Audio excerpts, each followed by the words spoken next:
Has WWE fans seen the last of Logan Paul in WWE? In this video, we're going to discuss his recent claim and look at some of the biggest news items in wrestling. Let's get into our first story. Bronson Reed has complications. Bronson Reed is facing an extended hiatus from WWE after suffering a broken foot during his daring dive from the cage in the main event of WWE Survivor Series, War Games. The injury required surgery, which took place recently but turned out to be more complicated than anticipated. Despite the challenges, the procedure was successful, and Reed is now focused on a long recovery process. According to Brian Alvarez on Wrestling Observer Radio, Reed's timeline for return is currently projected for May or June 2025.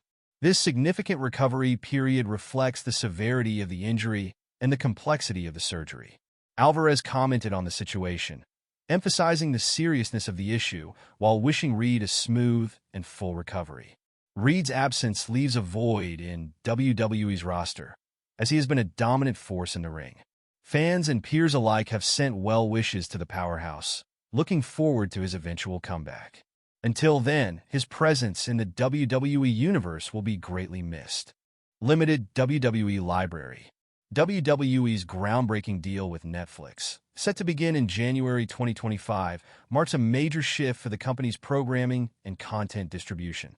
Starting with Monday Night Raw becoming a Netflix exclusive in the US, UK, Canada, Latin America, and other regions, this deal also encompasses WWE's broader programming in international markets.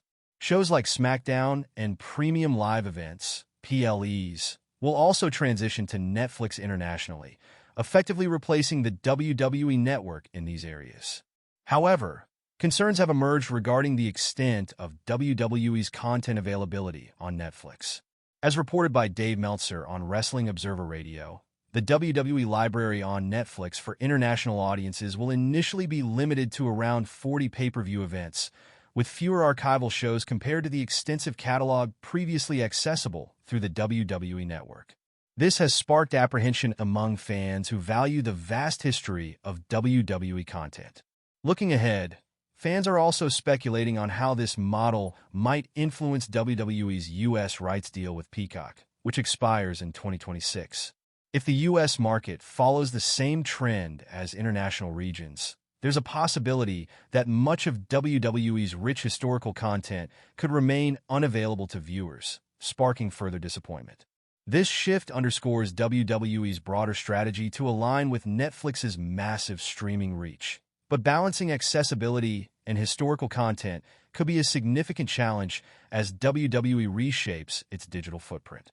Meltzer said this is actually international, but it does have to do, perhaps, with long-term because people have been asking internationally when everything moves to Netflix, how much of the library are we going to see?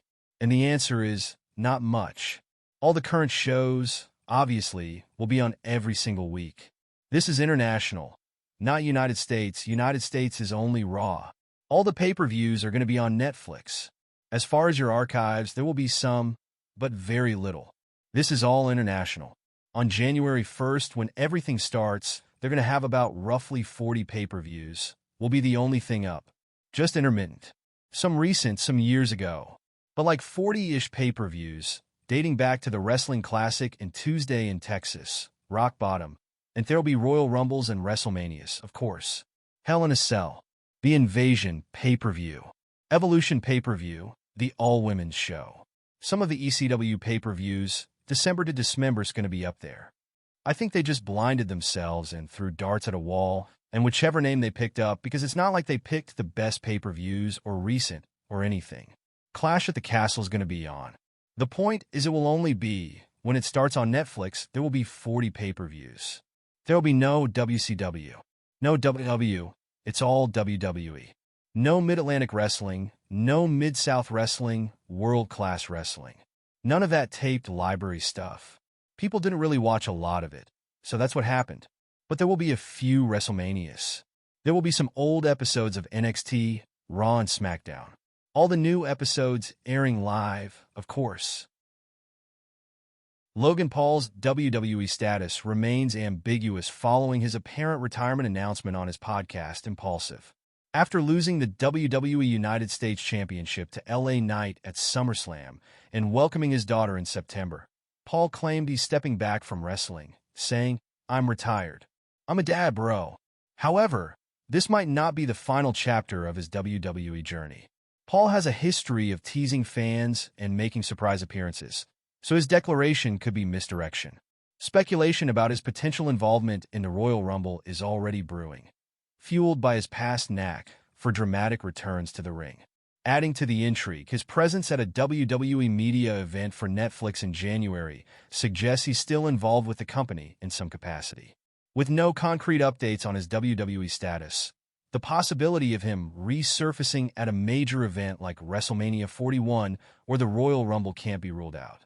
Fans will have to wait and see if Logan Paul's retirement sticks or if it's another stunt to build anticipation.